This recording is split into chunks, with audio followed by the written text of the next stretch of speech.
আজকে দিনের অবস্থা খুবই ভালো। তো সকাল সকাল কাপড় ধুয়ে বারান্দায় মেলে দিয়েছি, শুকায় যাবে নি।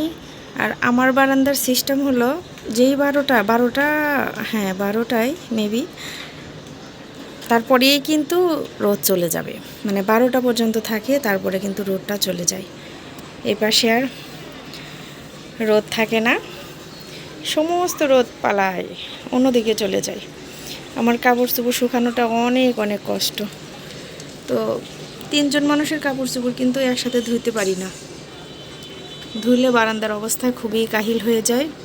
আজকে আমার বাচ্চার কয়েকটা ধুয়েছি আর আমার হাজব্যান্ডের কয়েকটা ধুয়ে মেলে দিয়েছি। ছোট্ট একটা বারান্দা, সেই বারান্দাতে যদি একটু কাপড়ও শান্তি মতো মেলে দিতে না পারি, বসতে তো পারিই না।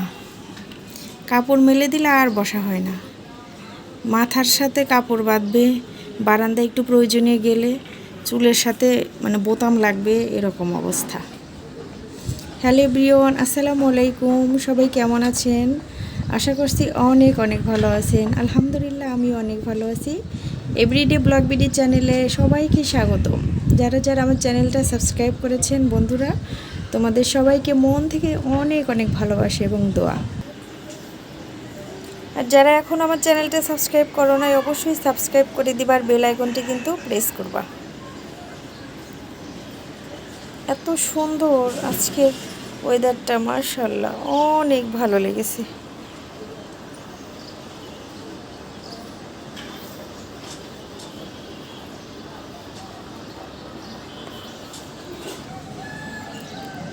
আমার এই গাছটা কেমন মরা মরা অবস্থা হয়ে গেছে, গাছে পানি দিতে হবে। আর এইগুলো চেঞ্জ করব। আসলে বাসা রং করার সময় ওভাবে কাজ করতে পারি নাই। এই কাটা মুকুট গাছটা মানে পানি দিতে হয় না, এমনি অনেক সুন্দর হয়। কিন্তু দেখছেন কত সুন্দর হয়েছে গাছটা। আর একটু যত্ন নিলে কিন্তু এই ডালগুলো আরও মোটা হয়ে যাবে। যাদের আছে তারা কিন্তু জানেন এই গাছটা কিন্তু অনেক বড় হয়। তো মাঝে মধ্যে এই মাথাটা কেটে দিতে হয়, দিলে গাছটা অত বেশি বাড়ে না। যেহেতু আমার বারান্দা ছোট, এত বড় গাছ হলে কিন্তু আমার মানে চলাফেরা মুশকিল হয়ে যাবে, কাপড় চোপড় মেলে দেওয়া।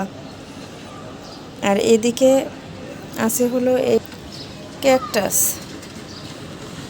এই ক্যাকটাস গাছটা কিন্তু অনেক বড় হয়ে গেছে, এটা কিন্তু আগা কেটে ফেলবো, তাহলে অত ঝাঁকড়া হয়ে যাবে না। আর বেশি ঝাঁকড়া হয়ে গেলে জায়গা লাগবে বেশি, আমার পরে আবার কষ্ট হয়ে যাবে। তো ইমিডিয়েটলি এইগুলো চেঞ্জ করব। তা আপনাদের ভাইয়াকে বলেছি, সে বলছে যে ঠিক আছে। টাকা চেয়েছি যে টাকা লাগবে আমার কিছু, আমি মানে আমার গাছের এই বোতলগুলো চেঞ্জ করব, সে দিতে চেয়েছে।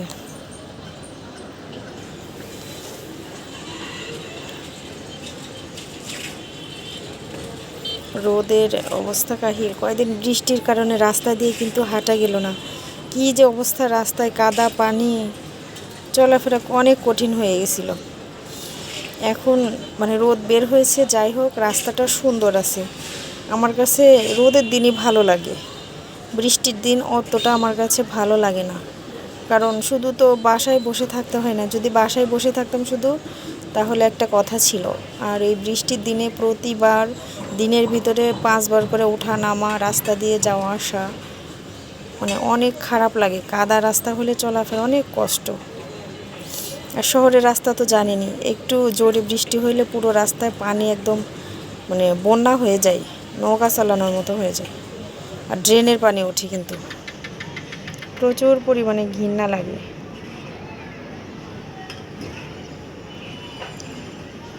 অনেকে স্কুল ছুটি হয়ে গেছে, 10টা বেজে গেছে, 10:30 মনে হয়। সব বাচ্চা কাচ্চা নিয়ে চলে আসতেছে।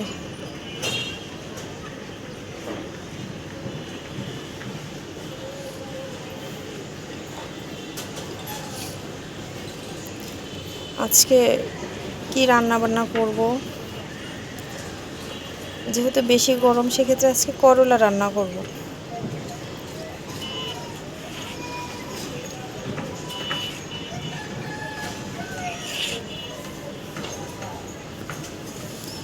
এই যে এই টিনের ঘরটায় কিন্তু সিএনজি অথবা সিএনজি, হ্যাঁ, আর রিক্সার গ্যারেজ। আমাদের রিক্সা পেতে অতটা বেগ পেতে হয় না, বাসার নিচেই গ্যারেজ আছে।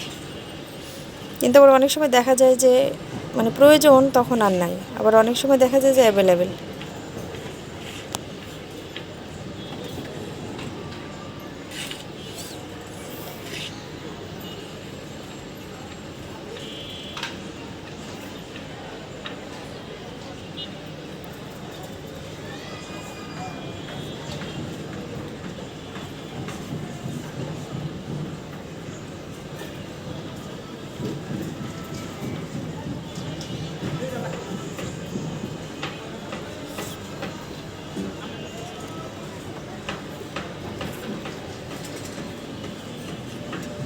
বাসার নিচে কি যেন হয়েছে।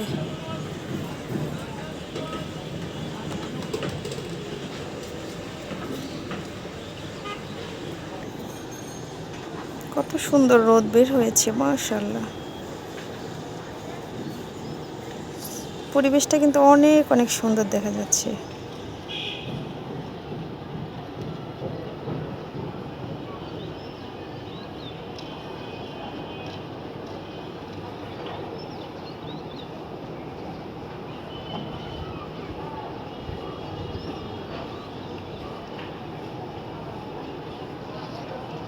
বৃষ্টির কারণে সিঁড়িতে মনে হয় পানি পড়ে, সেই কারণে টিন দিয়ে ওখানে ছাউনি দিচ্ছে।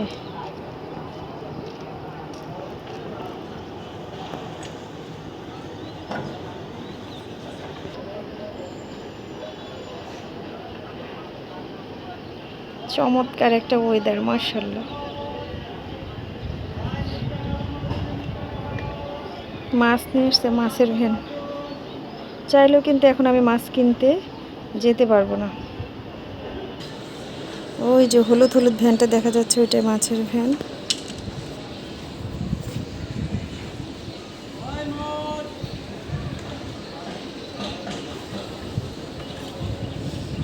আর তেলাপিয়া মাছ খাই না, এই লোক বেশিরভাগ তেলাপিয়া মাছই নিয়ে আসে।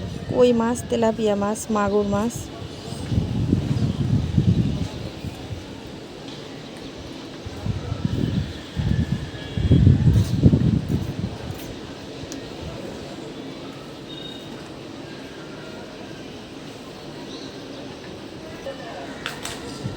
যে ভাবিটা মাছ কিনছে সে আগে আমাদের বিল্ডিংয়েই ছিল। ওঠানো আমার কষ্ট হয় দেখে বাসা ছেড়ে দিয়ে এই যে বিল্ডিংটাতে উঠেছে, এটা দোতলাতে।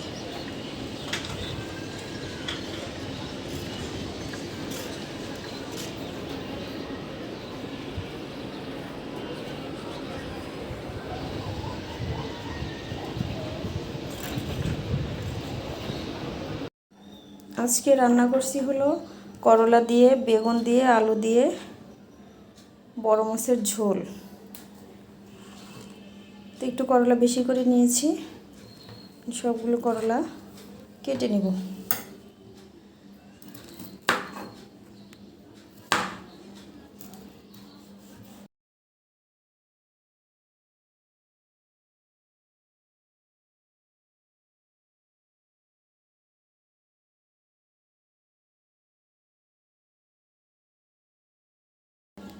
এই যে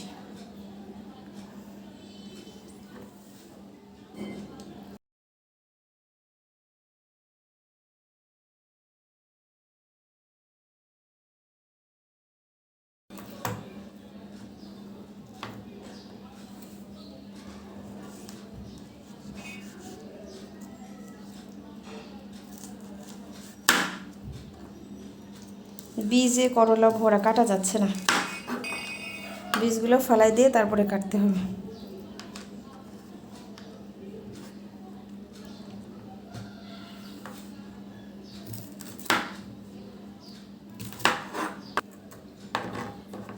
করলা কাটা কিন্তু আমার শেষ, সবগুলো করলা কেটে নিলাম। এখন বেগুনটা কেটে নিব।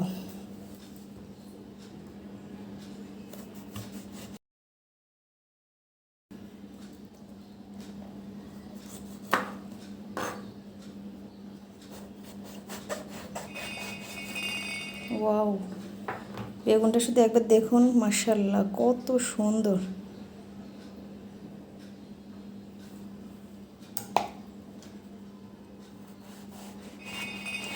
একদম নরম।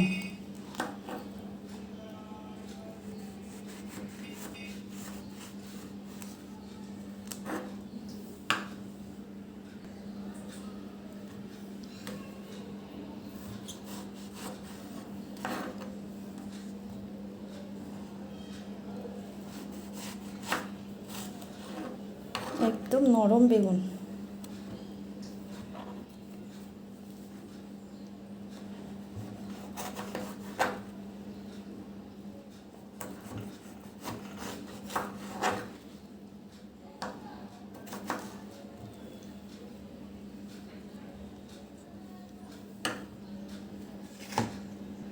তো এখানে আলুটা কেটে নিয়েছি, এর ভিতরে করলাগুলো দিয়ে দিচ্ছি, বেগুনগুলো দিয়ে মাছটা এখানে সুন্দর করে ধুয়ে পরিষ্কার করে রেখেছি।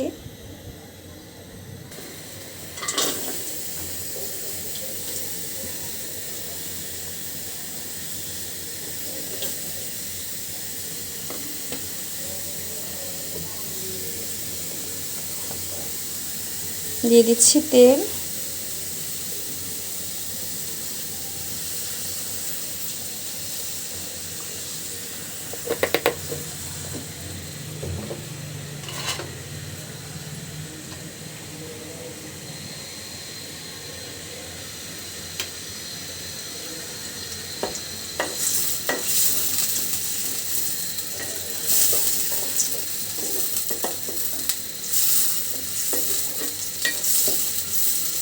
আমি প্রথমে মশলাটা সুন্দর করে কষিয়ে নিব, আর এই কষানো মশলার ভিতরে মাছটা ভুনা ভুনা করে উঠায় রেখে তারপরে ওই মশলাটার ভিতরে কিন্তু সবজিটা রান্না করে ফেলবো।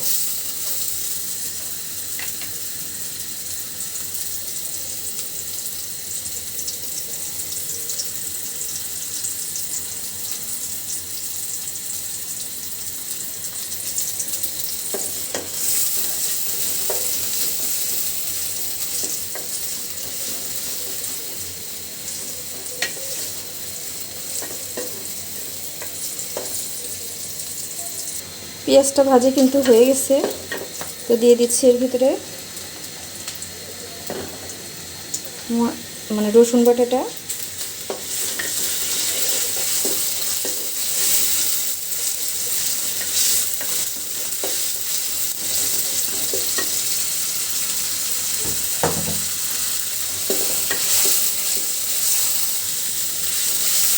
দিয়ে দিচ্ছি এর ভিতরে মশলাটা কষানোর জন্য একটু পানি, দিয়ে দিচ্ছি এর ভিতরে হলুদ, মরিচ, লবণ,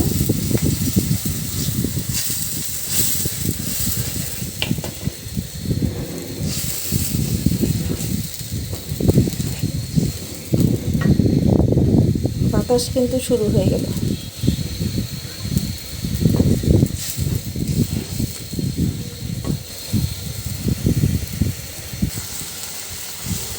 মশলাটা খুব সুন্দরভাবে কিন্তু কষানো হয়ে গেছে, দিয়ে দিচ্ছি এর ভিতরে মাছগুলো,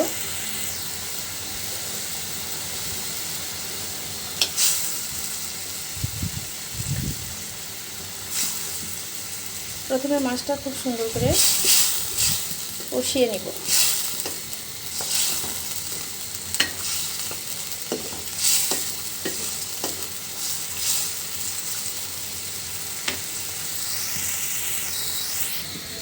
ঢেকে দিচ্ছি, মাছটা কিন্তু সুন্দরভাবে কষানো হয়ে গেছে, উঠায় নিচ্ছি।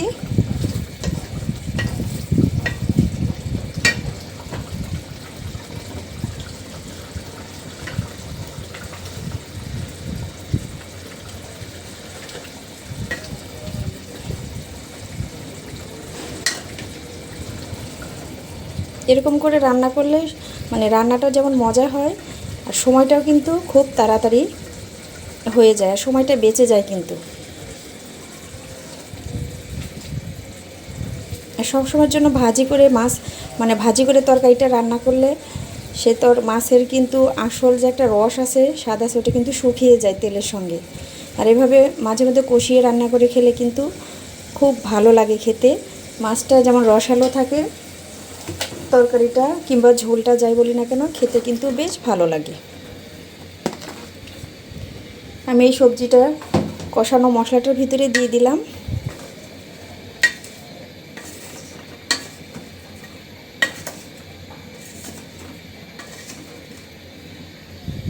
খুব সুন্দর করে কিন্তু মশলার সঙ্গে সবজিটা মাখিয়ে নিয়েছি। তো এখন সিদ্ধ হওয়ার জন্য ঢেকে দিচ্ছি।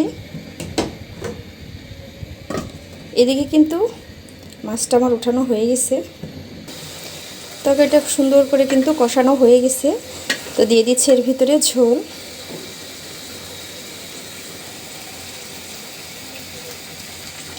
যেহেতু ঝোল ঝোল মানে তরকারিটা রাখবো, সেক্ষেত্রে ঝোলের পরিমাণ একটু বেশি করে দিলাম।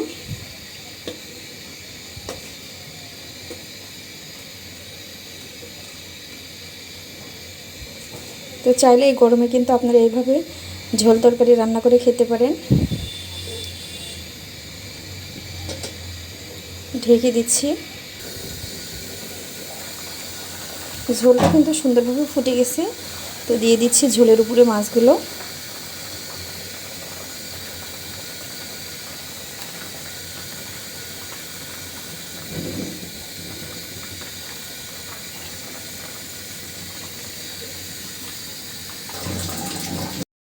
মাশাআল্লাহ, হয়ে গেছে আমার করলা দিয়ে বড় মাছের ঝোল। অনেক সুন্দর একটা কালার এসেছে। তো বন্ধুরা, তোমরা কিন্তু অবশ্যই একটা লাইক কমেন্ট শেয়ার করতে ভুলবে না। শুধু মানে ভিডিওটা দেখবা না, অবশ্যই ভিডিওটা দেখে একটা লাইক রেখে যাবা আর কমেন্ট রেখে যাবা। আমি যেন তোমাদেরকে কমেন্ট ধরে রিটার্নিং ভিউটা দিয়ে আসতে পারি। তাই নিচ্ছি। সবাই ভালো থেকো। আল্লাহ হাফেজ।